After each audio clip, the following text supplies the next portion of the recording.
Assalamualaikum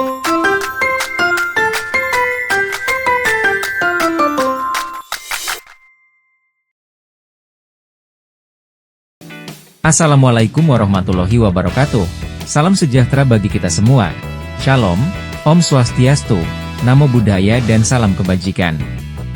Pada kesempatan ini, saya akan menyampaikan koneksi antar materi modul 3.2 bersama saya Lilik Siswanto, CGP Angkatan 11 dari Kabupaten Ngawi, kelas 277B. Pertanyaan pemantik. Buatlah kesimpulan tentang apa yang dimaksud dengan pemimpin pembelajaran dalam pengelolaan sumber daya, dan bagaimana Anda bisa mengimplementasikannya di dalam kelas, sekolah, dan masyarakat sekitar sekolah. Pemimpin pembelajaran dalam pengelolaan sumber daya merupakan salah satu bagian yang tidak terpisahkan dalam pemanfaatan aset-aset sekolah yang ada, di dalam sebuah ekosistem yang berkesinambungan membentuk interaksi antara faktor biotik, unsur hidup, dan faktor abiotik, unsur tidak hidup, yang dapat dikelola dengan baik oleh seorang pemimpin pembelajaran, sehingga menciptakan situasi yang selaras dan harmonis untuk menunjang keberhasilan proses pembelajaran. Melalui pemetaan kekuatan atau potensi sumber daya yang ada di sekolah, sebagai pemimpin pembelajaran harus dapat mengimplementasikan kekuatan tersebut melalui konsep 7 modal utama yang terdapat di sekolah, yakni modal manusia, modal fisik, modal sosial, modal finansial, modal politik, modal lingkungan alam, modal agama dan budaya. Jika seorang pemimpin pembelajaran dapat memanfaatkan 7 modal utama menjadi sebuah kekuatan, maka hal tersebut dapat dimanfaatkan untuk kepentingan dan kemajuan sekolah. Pengelolaan sumber daya alam di kelas yaitu pemimpin pembelajaran bisa mengimplementasikan dengan memanfaatkan modal manusia yaitu peserta didik. Peserta didik dapat kita berdayakan sesuai dengan potensi yang mereka miliki dengan menerapkan pembelajaran berdiferensiasi, sehingga mereka dapat tumbuh dan berkembang menjadi manusia yang mencapai keselamatan dan kebahagiaan yang setinggi-tingginya. Untuk mencapai tujuan tersebut, maka pemimpin pembelajaran di dalam kelas bisa dapat memanfaatkan modal fisik seperti kelas yang sudah ada dibuat menjadi kelas yang nyaman, menyenangkan, inovatif, yang dapat memberikan inspirasi kepada peserta didik. Implementasi sumber daya alam di sekolah dapat memanfaatkan 7 modal utama sebagai suatu kekuatan di sekolah. Pemimpin pembelajaran harus mampu menggunakan pendekatan berbasis kekuatan atau aset dan paradigma inquiry apresiatif, IA, Bagja. Ia merupakan pendekatan manajemen perubahan yang kolaboratif dan berbasis kekuatan. Untuk memimpin dan mengelola perubahan berdasarkan aset yang dimiliki di sekolah dalam mewujudkan visi dan misi sekolah. Implementasi sumber daya alam pada masyarakat di sekitar lingkungan sekolah yaitu, dengan kita menjalin kerjasama dengan instansi-instansi yang ada, misalnya bekerja sama dengan pihak puskesmas melalui program kebugaran siswa yang dilakukan secara berkala 2 kali dalam 1 semester. Sekolah kami juga menjalin kerjasama dengan pemerintah desa melalui MOU hak guna pakai lahan kosong yang digunakan untuk kegiatan P5 menanam sayur-sayuran. Pengelolaan sumber daya yang tepat akan membantu proses pembelajaran murid menjadi lebih berkualitas. Salah satu contoh yaitu pada materi perkembangbiakan pada tumbuhan. Saya dapat menerapkan pembelajaran kontekstual dengan mengajak murid keluar kelas memanfaatkan aset yang ada di sekolah yaitu lahan yang luas yang telah ditanami murid pada kegiatan P5. Murid diajak mengamati bermacam-macam tanaman yang ada di sekitar sekolah. Dengan demikian murid mengaitkan materi yang diajarkan dengan situasi di dunia, sehingga mampu mendorong siswa menciptakan hubungan antara pengetahuan yang dimilikinya dengan penerapannya dalam kehidupan sehari-hari. Jelaskan dan berikan contoh bagaimana hubungan pengelolaan sumber daya yang tepat akan membantu proses pembelajaran murid menjadi lebih berkualitas.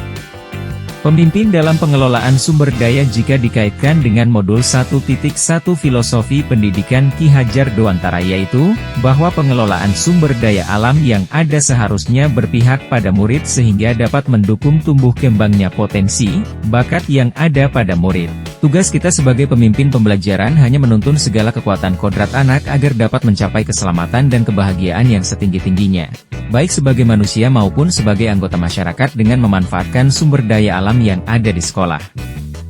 Dalam mewujudkan hal tersebut, seorang harus memiliki nilai yang terkandung dari setiap peran yang dijalankan atau diterapkan baik dalam proses pembelajaran di dalam kelas, di luar kelas maupun kegiatan lainnya di luar lingkungan sekolah. Nilai-nilai tersebut tentunya sangat diharapkan dapat diaktualisasikan lewat perilaku dan perbuatan dari anak didik. Nilai-nilai dimaksud adalah nilai mandiri, nilai kolaboratif, nilai reflektif, Nilai inovatif dan nilai berpihak pada peserta didik seperti yang sudah kita pelajari pada modul 1.2. Berikan beberapa contoh bagaimana materi ini juga berhubungan dengan modul lainnya yang Anda dapatkan sebelumnya selama mengikuti pendidikan guru penggerak. Pengelolaan sumber daya yang ada kita manfaatkan sebagai aset dalam mewujudkan visi dan misi sekolah, yaitu dengan menerapkan pendekatan inquiry apresiatif seperti yang sudah kita pelajari pada modul 1.3. Pendekatan inquiry apresiatif merupakan strategi perubahan kolaboratif yang berbasis kekuatan.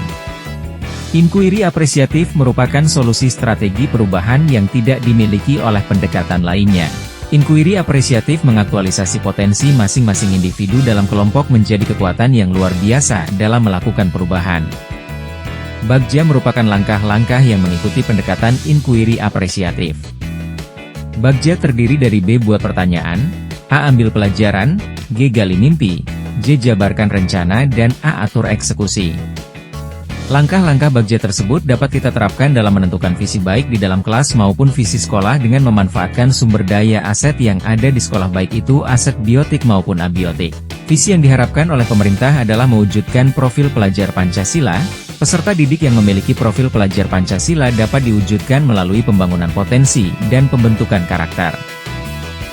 Supaya potensi yang dimiliki peserta didik dapat berkembang, maka perlu adanya perubahan paradigma, yaitu, guru bukanlah satu-satunya sumber belajar. Kemampuan peserta didik bukan diukur dengan angka hasil dari soal-soal yang dikerjakan. Karena setiap anak masing-masing memiliki potensi yang berbeda. Keragaman potensi pada murid dapat kita jadikan sebagai salah satu modal dalam mewujudkan profil pelajar Pancasila. Untuk itu sebagai pendidik harus bisa memenuhi kebutuhan belajar murid sesuai potensi yang dimiliki dengan menerapkan pembelajaran berdiferensiasi seperti yang sudah kita pelajari pada modul 2.1, yaitu pembelajaran berdiferensiasi. Pembelajaran berdiferensiasi merupakan usaha untuk menyesuaikan proses pembelajaran di kelas guna memenuhi kebutuhan belajar individu setiap siswa. Ceritakan pula bagaimana hubungan antara sebelum dan sesudah Anda mengikuti modul ini, serta pemikiran apa yang sudah berubah di diri Anda setelah Anda mengikuti proses pembelajaran dalam modul ini. Sebelum mempelajari modul 3.2, saya berpikir bahwa aset merupakan sesuatu yang berkaitan dengan finansial, sarana, dan prasarana yang lengkap, bangunan yang mewah serta berfokus pada kekurangan sehingga penyusunan program hanya untuk mengatasi kekurangan-kekurangan yang ada di sekolah. Setelah mempelajari modul 3.2, pikiran saya terbuka. Saya memahami bahwa dalam mengelola sumber daya harus memperhatikan 7 modal aset utama, yaitu modal manusia, modal fisik, modal sosial, modal lingkungan alam, modal finansial, modal politik, serta modal agama dan budaya. Seorang pemimpin tidaklah hanya berpusat pada suatu masalah dan kekurangan sekolah saja, tetapi fokus pada kekuatan, aset sumber daya yang dimiliki agar dimaksimalkan dalam pemanfaatannya serta mengembangkan komunitas dengan berbasis aset yang ada di lingkungan sekolah dan sekitarnya yang berpihak kepada murid dalam mewujudkan pelajar profil Pancasila dan keunikan tersendiri pada sekolah yang dapat dijadikan sebagai ciri khas sekolah tersebut. Demikian koneksi antar materi yang dapat saya sampaikan. Mohon maaf jika ada kekurangan. Sekian, wassalamualaikum warahmatullahi wabarakatuh.